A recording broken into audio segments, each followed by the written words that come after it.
Assalomu alaykum do'stlar. Bugun sizlar bilan Learning Chess. Meni bugungi mavzuyimiz debyutda nimalar qilish kerak. Debyutda 3 ta narsa qilish kerak. Birinchisi centerga o'ynash.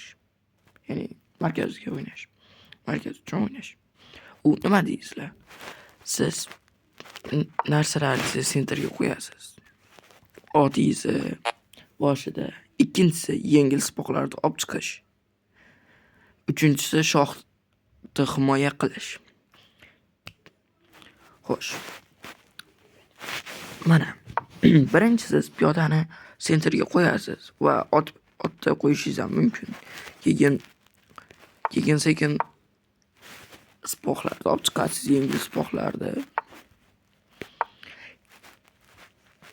Bunday yurilganda siz piyodangizga keyin siz tezroq lakirovka qolishingiz kerak. Shohingizni himoya qilishingiz kerak. Bunaqa vaziyatda siz lakirovka qilsangiz bo'ladi. Men tavsiya etaman. Siz shunchaki birinchi piyodani himoya qilib, keyin lakirovka qilsangiz ham bo'ladi. Debyutda shunaqa ishlar qilish kerak. Lekin nimalar qilmaslik kerak? Birinchisi, chekkadagi piyodalar bilan yurmaslik kerak. Ikkinchisi, og'ir sipoqlarni olib chiqmaslik kerak. Og'ir sipoqlar deganda qaysi sipoqlarni aytyapsiz deyishingiz mumkin.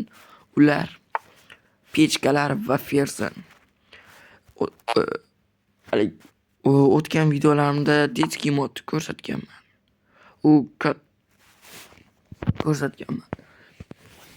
Og'ir sipoqlarni olib chiqish debyutda bu unchalik ham yaxshi emas. Yengil sipoqlarni olib chiqish kerak. Keyin misol uchun shu pozitsiyada keyin siz bir sipoqingizni olib chiqaman deb boshqa sipoqlarni boshqa sipoqlarni yo'lini bekitib qo'ymaslik kerak. Misol uchun shu yerda ot2 bor. U men uchun umuman yomon yurish. Chunki mana bu yengil sipoq filimizni chiqarmoqchi bo'lamiz, lekin bu yo'lini to'sib qo'yadi. Shuning uchun bu yomon yurish. Siz mana bu yerga yurishingiz mumkin. Siz aytishingiz mumkin, bu ferzni ko'zimga olib qo'ymadim. Yo'q.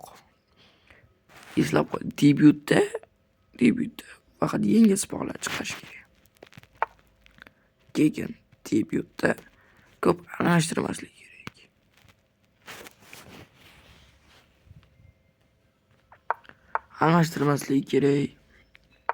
Mana shunday qilib lakirov keyin xuddi shunaqa ishlar. Keyin sizlarga bugun birinchi ochilishni o'rgatmoqchi edim. Bu italyancha partiya. Kelinglar italyancha partiyani ko'ramiz. U italyancha partiya. Bu shaxmatda endi boshlaganlarga eng yaxshi partiya deb o'ylayman. Xo'sh, italyancha partiya e4 e5 centerda egallayapti piyoda bilan. Keyin yengil sipoq ot chiqarish. Bu ham ot chiqaryapti himoya qilib. Fil c4 bu ham yengil sipoqni chiqaryapti. Ot f6 yengil sipoqni chiqarish. Unga ot c3 fil chiqaradi, lakirovka. Hammasi yaxshi, shunaqa o'ynash kerak. Keyin debyutda yana bitta narsa qilish kerak. Profilaktika degan. U misol uchun ochmaslar. Hozir bu yerda siz mana bunday qilib profilaktika qilasiz. Bu ishlar nimaga kerak desangiz, bu ishlar agar misol uchun buni qilmaganimizda, bunday qilganimizda, qilganimizda profilaktika yurishlar hozir bu yerda yo'q ekandir. Oqlarga yurish. Profilaktika qilmadik deylik. Bunaqa ochmaslar bo'lib qoladi. Xo'sh, keyin qanaqadir boshqacha yurish bormi? Sen markazlashtirgansizda og'ir sipoqni chiqarishga majbur bo'lib qolasiz. Keyin bu debyutda unchalik ham yaxshi emas-da. Shuning uchun keyin yana debyutda bitta narsa qilmaslik kerak. Shuni ham aytib ketish. Xuddi shunaqa partiya boshlandi. Bitta sportda ko'p yurish.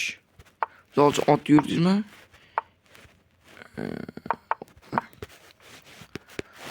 Ne qildingizmi? Ot yurdingizmi? Yana yurish. Bu yaxshi emas. U hujumga uchraydi, ortga qaytadi va sizni raqibingiz tezda sipohlarni chiqarib oladi. Bu siz uchun yomon. Xo'sh. Shu bilan darsimiz tugadi.